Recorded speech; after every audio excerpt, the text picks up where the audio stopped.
तो आज हम न्यूरॉन के स्ट्रक्चर्स को डिस्कस करेंगे। न्यूरॉन क्या जो ब्रेन या सेंट्रल नर्वस सिस्टम का जो बेसिक पार्ट है, या जैसे हम ये कह सकते हैं कि जो स्ट्रक्चरल और फंक्शनल यूनिट है नर्वस सिस्टम का, जिसे हम न्यूरॉन कहते हैं, उसके स्ट्रक्चर को हम डिस्कस करेंगे और उसके टाइप्स को देखेंगे और थोड़ा सा उसको एक्सटेंसिवली हम उसके और मॉर्फोलॉजी को हम देखेंगे।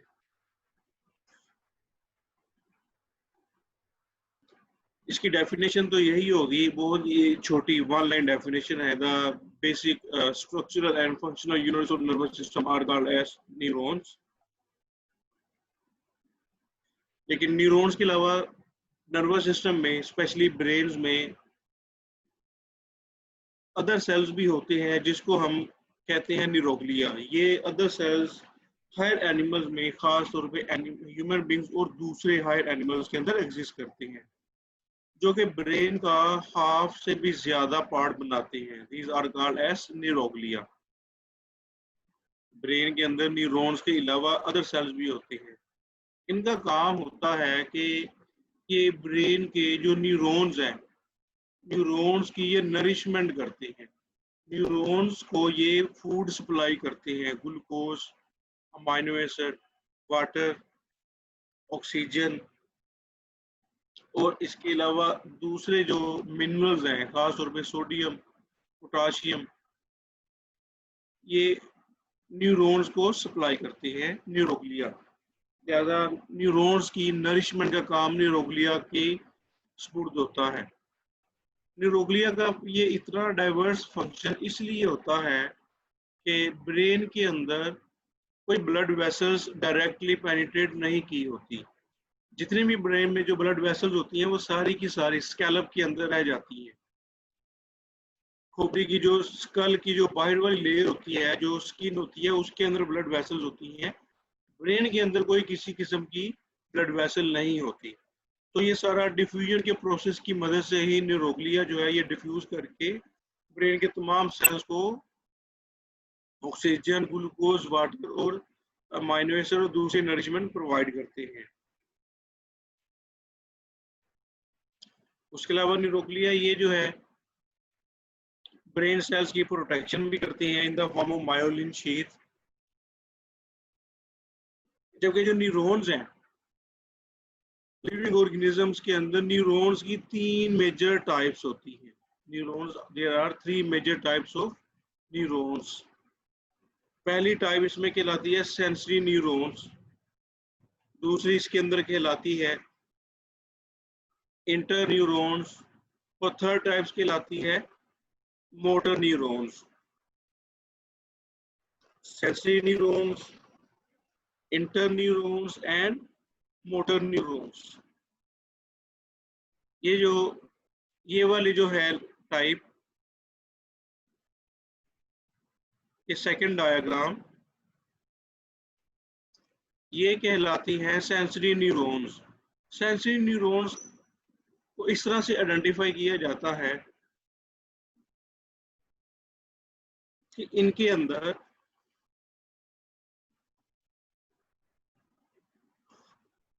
टी लाइक ब्रांचेस की तरह बहुत ज्यादा डेंड्राइट्स होते हैं। अगर हम एक न्यूरॉन के स्ट्रक्चर को डिस्कस करें तो एक न्यूरॉन के स्ट्रक्चर में एक सेल बॉडी होती है। सेल बॉडी में एक वाजिया सेंट्रल न्यूक्लियस होता है। सेल बॉडी और एक वाजिया सेंट्रल न्यूक्लियस होता है।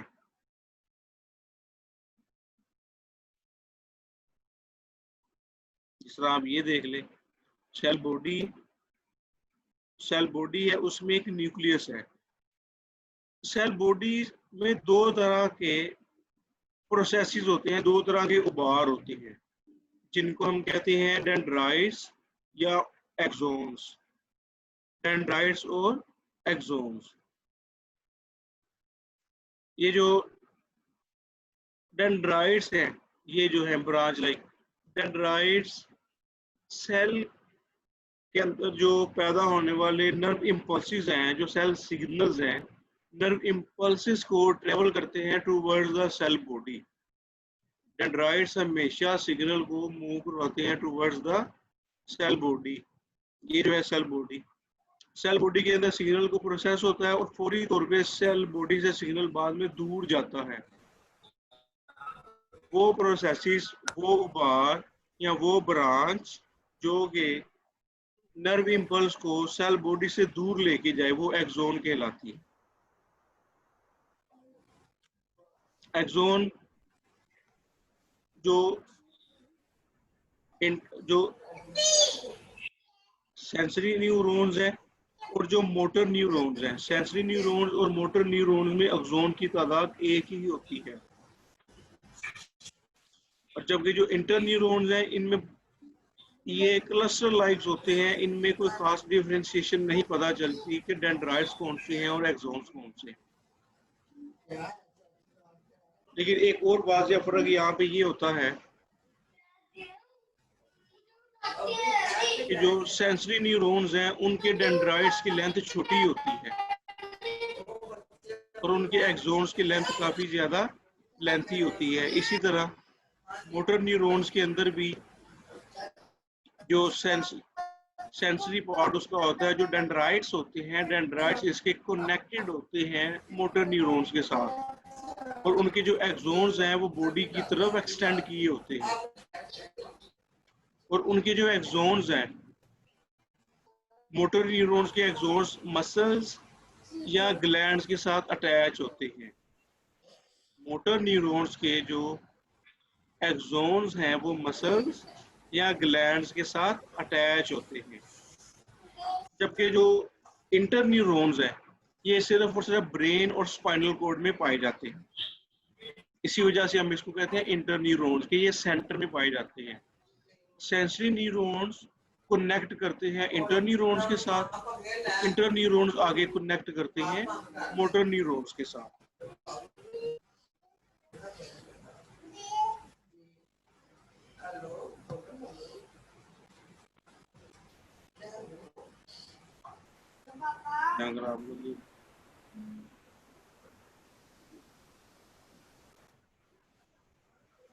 अगर आप इसको इस तरह से देखें,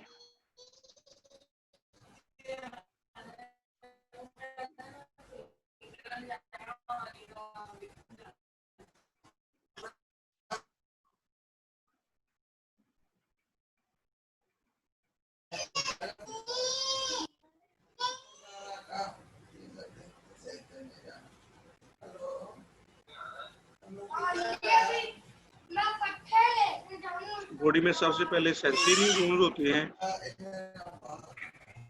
जो कि कनेक्टेड होते हैं सेंसरी न्यूरॉन्स डायरेक्टली कनेक्टेड होते हैं ब्रेन के साथ या जो सेंट्रल नर्वस सिस्टम है, ब्रेन एंड स्पाइनल कॉर्ड के साथ।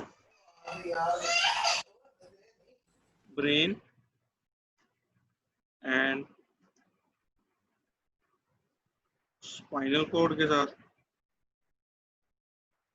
उसके बाद जो ब्रेन और स्पाइनल कॉर्ड फिर बाद में कनेक्ट करते हैं मोटर न्यूरॉन्स के साथ।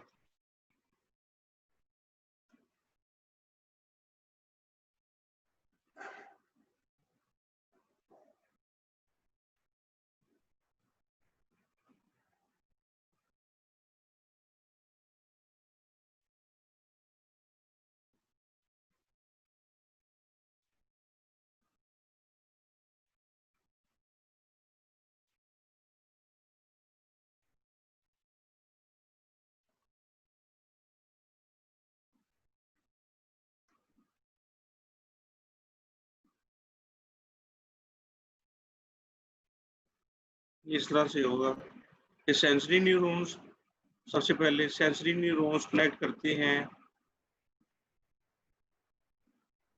ब्रेन और स्पाइनल कॉर्ड के साथ। सिग्नल आता है बॉडी के डिफरेंट पार्ट से, इसी वजह से इनको सेंसरी कहा जाता है कि ये कनेक्ट किए होते हैं नोज में, जुबान में, आंखों में, स्किन में और इसके अलावा स्टमक में, पैरों से, टांगों से, पूरी बॉडी की स्किन से।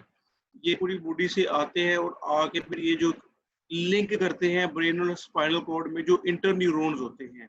यहाँ पे इंटर न्यूरॉन्स हैं, इंटर न्यूरॉन सिग्नल को प्रोसेस करता है, प्रोसेस करने के बाद उसको मॉडिफाई करता है और उसको फिर नई इंस्ट्रक्शंस आगे भेजता है मोटर न्यूरॉन्स की मदद से।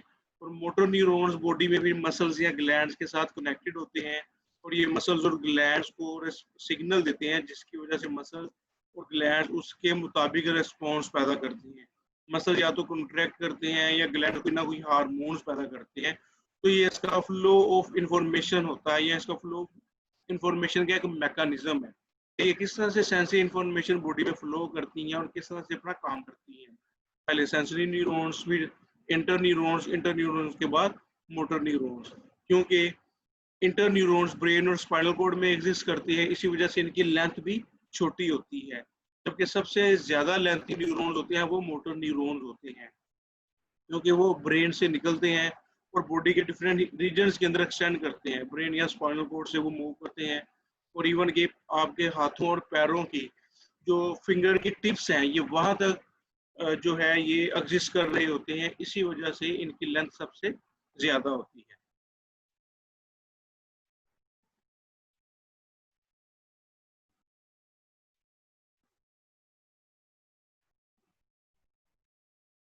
एक न्यूरॉन का टिपिकल स्ट्रक्चर यहाँ पे दोबारा मैं एक्सप्लेन कर देता हूँ। एक न्यूरॉन के अंदर कहा जाता है कि एक सेल बॉडी होती है, और उसके अलावा सेल बॉडी से कुछ उबार निकले होते हैं जिसे हम कहते हैं सेल प्रोसेसेस या प्रोटोप्लाज्मिक प्रोसेसेस। ये दो टाइप्स के होते हैं, एक को हम डेंड्राइट्स कहते हैं और दूसरे को हम एक्सोन कहते हैं। डेंड्राइट्स सेल सिग्नल को सेल बॉडी की तरफ लेके जाते हैं, और एक्सोन सेल सिग्नल को या नर्व इम्पल्स को सेल बॉडी से अवे लेके जाते हैं, सेल बॉडी से दूर लेके जाते हैं। और इसके अलावा सेल बॉडी के अंदर तमाम ऑर्गेनेले होते हैं, जिसमें माइटोकॉन्ड्रिया बहुत ज़्यादा तादाद में होती हैं, एंडोप्लाज्मिक रेटिकुलम होता है, इसके अंदर गोल्जी अपरेटस होता है, राइबोसोम्स होते हैं, लिहाजा इसके अंदर एक वाजा न्यूक्लियस होता है। न्यूक्लियस है वो तमाम सेल के फंक्शंस को कंट्रोल करता है। लेकिन न्यूक्लियस जो है वो सिर्फ सेल बॉडी के अंदर होता है। एक्सोन या डेंड्राइट्स के अंदर किसी किस्म का कोई न्यूक्लियस नहीं होता, लेकिन इनके अंदर माइटोकॉन्ड्रिया की तादाद बहुत ज़्यादा होती है। यहाँ अब एक बात याद रहे कि अगर सेल बॉडी का न्यूक्लियस किसी एक्सीडेंट में या किसी हादसे की शक्ल में रप्चर हो जाए तो ये रीजनरेट नहीं होता। लेकिन अगर डेंड्राइट्स या एक्सोन पार्शली रप्चर हो जाए तो ये रीजनरेट हो जाती है। लेकिन अगर एक्सोन वैसे ही ये कट हो जाए किसी एक्सीडेंट के तौर पे या किसी सर्जरी में, तो एक्सोन आपस में कनेक्टेड दोबारा से नहीं होते, ये हमेशा के लिए ही डिस्कनेक्ट हो जाता है, और बॉडी का वो खास पार्ट बॉडी के कंट्रोल में नहीं रहता, वो कोर्सेज कंट्रोल में नहीं रहता। वो हाथ या पाँव वो परमानेंट डैमेज हो सकता है, वो पैरालाइज हो सकता है, मफलूज हो सकता है।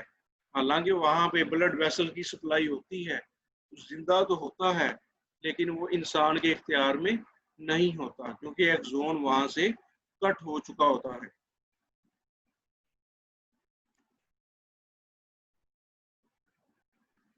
वो कह रहा है कि दो टाइप्स के प्रोसेसेस होती है, वो पहले भी बात आपको बता चुका हूँ। तो एक टाइप वो है जो कि नर्व इम्पल्स को टूवर्ड्स द सेल बॉडी लेके जाए, उनको हम डेंड्रोन या डेंड्राइट्स कहते हैं। ये सिंगल फाइबर भी होती हैं या स्मॉलर फाइबर ज़्यादा भी हो सकते हैं, जिसको हम डेंड्राइट्स कहते हैं। डेंड्राइट्स प्लूरल है। उसके अलावा कह रहा है कि वो प्रोसेसेस जो कि नर्व इम्पल्स को सेल बॉडी से दूर लेके जाए, उसको हम एक्सोन्स कहते हैं। एक्सोन की लेंथ काफ़ी ज़्यादा होती है, ये 1 मीटर तक भी लेंथी हो सकते हैं। उसके अलावा सेल बॉडी के अंदर राइबोसोम क्लस्टर्स की फॉर्म में ग्रुप्स की शक्ल में बहुत ज़्यादा तादाद में होते हैं, जिसको कहते हैं निसल ग्रेन्यूल्स। ये शॉर्ट क्वेश्चन भी है। Define the Nissl granules in neurons. Nisal granules, which are group of ribosomes associated with the rough endoplasmic reticulum and Golgi apparatus, are present in the cell body. ये rough endoplasmic reticulum और Golgi apparatus के साथ linked होती हैं और cell body के अंदर exist करती हैं। उसके अलावा microtubules, neurofibrils, rough endoplasmic reticulum और mitochondria, ये तमाम के तमाम साइटोप्लाज्म के अंदर पाए जाते हैं, क्योंकि साइटोप्लाज्म डेंड्राइट्स और एक्सोन के अंदर भी पाया जाता है। सेल बॉडी को सोमा भी कहा जाता है। The neuron of the cell body is also called as cell body या सोमा। ये एक बेसिक न्यूट्रिशनल पार्ट होता है जो कि न्यूरॉन्स की ज़रूरियात के तमाम अमाइनो एसिड्स को सिंथेसाइज करता है, तमाम जो इम्पोर्टेंट मेटाबोलाइट्स हैं उनको रेगुलेट करता है, जो सेल्स की ग्रोथ और न्यूरॉन्स की मेंटेनेंस के लिए इम्पोर्टेंट होती हैं। अगर ये सेल की बॉडी इंटैक्ट रहेगी, सेल बॉडी न्यूरॉन की, तो ये काफ़ी हद तक रीजनरेशन का प्रोसेस कर सकती है। अगर ये डैमेज हो जाए तो ये किसी किस्म का रीजनरेशन का प्रोसेस नहीं होता, तो वो बॉडी पार्ट जो है हमेशा के लिए पैरालाइज हो सकता है। तो dendrites and like axon often give spiny लोग, ये स्पाइन्स या ट्री लाइक ब्रांचेस होते हैं। Many neurons have long axons that run from the nervous system to the effector। तमाम जो है बहुत से जो मोटर न्यूरॉन्स हैं उनके एक्सोन्स काफ़ी लेंथी होते हैं कि वो मसल्स की टिप तक एक्सटेंड किए होते हैं। और ज़्यादातर ये जो न्यूरॉन्स हैं ये माइलिनेटेड होते हैं। माइलिनेटेड का मतलब है कि इनके ऊपर माइलिन शीथ होती है। आप ये डायग्राम में देख सकते हो कि ये जो येलो कलर की इसके ऊपर ये जो लेबलिंग है ये कवरिंग है। एक्सोन्स के ऊपर येलो कलर की जो सेल्स है ये कवरिंग है। येलो कलर इनको इसलिए हाईलाइट किया गया है, येलो या वाइट कलर एक्चुअली होता है। These are basically compose of fat cells. Myelin sheath are compose of fat cells. इनको हम श्वान सेल्स भी कहते हैं। ये एक श्वान सेल है, ये एक है, ये एक है। इस तरह ये डायग्राम में फिलहाल 5 श्वान सेल्स यहाँ पे शो किए गए हैं। हर श्वान सेल का ये उसका अपना न्यूक्लियस है। ये न्यूरॉन का न्यूक्लियस नहीं है, ये श्वान सेल का न्यूक्लियस है। ये एक कवरिंग होती है, जिस तरह किसी पेपर शीट को किसी पेंसिल के राउंड कवर किया जाए तो उसकी मल्टी लेयर्स बन जाएंगी। किसी धागे को लपेटा जाए किसी चीज के सराउंडिंग तो मल्टी लेयर्स होती हैं। इसी तरह ये जो श्वान सेल है या माइलिन शीथ है, ये एक्सोन को इसने इसी तरह पूरी लेंथ के वाइज इसको कवर किया होता है। इसका बेसिकली काम होता है कि ये एक्सोन को प्रोटेक्शन प्रोवाइड करते हैं। एक्सोन को प्रोटेक्शन प्रोवाइड करते हैं, लेकिन ये कुछ पॉइंट पे ये श्वान सेल्स नहीं होते जहाँ पे ये एक्सोन एक्सपोज होता है। ये देखें, ये छोटे छोटे पॉइंट्स नुक्ते से बने हुए हैं। इन नुक्तों को या इन पॉइंट्स को, इनको हम कहते हैं नोड्स। इसको सबसे पहले रेनवियर साइंटिस्ट था, उसने डिस्कवर किया था, तो इसी निस्बत से इनको नाम रख दिया गया है नोड ऑफ रेनवियर। इनका बड़ा इंपॉर्टेंट रोल है इन नोड्स का। यहाँ पे जो नर्व इम्पल्स है उसकी स्पीड काफ़ी ज़्यादा हो जाती है, तकरीबन 100 टाइम्स वो एम्पलीफाई हो जाती है। 100 टाइम्स रूटीन से इसकी स्पीड ज़्यादा हो जाती है। नोड्स ऑफ रेनवियर, यहाँ पे जो नर्व इम्पल्स है वो जंप करके एक नोड से दूसरे नोड पे ट्रेवल करती है, तो जिसको हम कहते हैं साल्टेटरी इम्पल्स। ये आपने शायद 10th क्लास में भी पढ़ा होगा, what are the saltatory impulse. The impulse which travels along the myelinated sheaths or nodes of Ranvier, jumping from one node to the another with very high speed, are called as saltatory nerve impulse.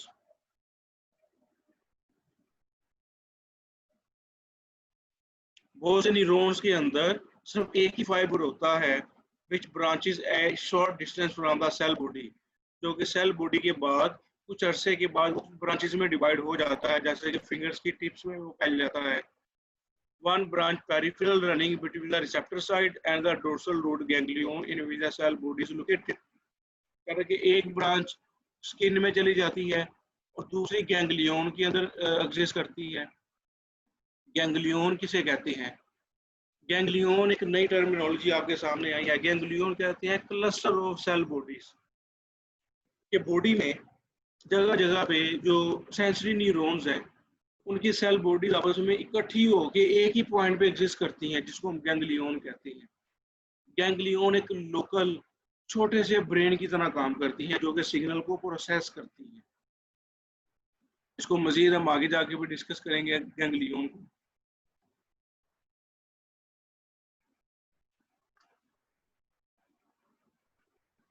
Ganglion ज्यादातर जो spinal cord है, जो रीढ़ की हड्डी है, उसके पास पास पाई जाती हैं। Except for its terminal portion, the entire fiber is structurally and functionally of the axon type.